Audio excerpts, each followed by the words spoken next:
ప్రజల దగ్గర smart phones ఉన్నాయి, 60% స్మార్ట్ ఫోన్స్ దగ్గర ఇంటర్నెట్ కనెక్టివిటీ.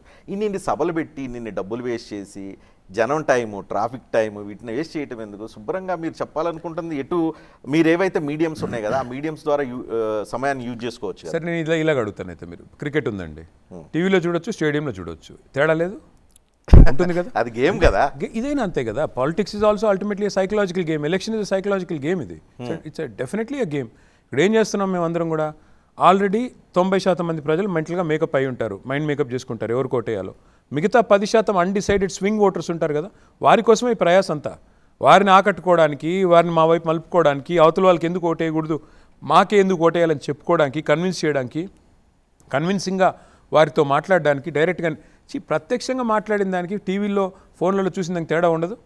అల్టిమేట్గా భారతదేశం కనెక్ట్ కావాలని కోరుకుంటున్నారు. డెఫినెట్గా కనెక్ట్ ఉండాలి. రాజకీయ నాయకుడికి కనెక్ట్ కోల్పోతే మీరే కదా అంటారు, ప్రజలతో సంబంధాలు ఉండాలి నేరుగా అంటారు. ప్రజల దగ్గర పోతే ఎందుకు పోతున్నారు అంటారు. ఏం చెప్పాలి? ప్రజల దగ్గరికి వెళ్ళండి, సమస్యలు తెలుసుకోండి. ఇట్లా మీటింగ్లు పెట్టి వేల మందిని పిలుచుకొని అంతా డిస్టర్బ్ చేయటం ఎందుకు అనేది ఉంది.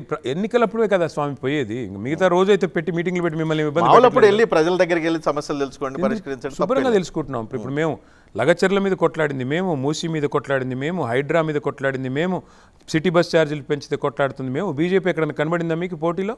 ఎందుకు బీజేపీ డిపాజిట్ పోతుంది అంటే ఒకటే కారణం, ఇవాళ ప్రతిపక్షంలో ఉంటే ప్రజల పక్షాన మాట్లాడితే ప్రజలు ఆదరిస్తారు, మీరు 14 నాడు చూస్తారు.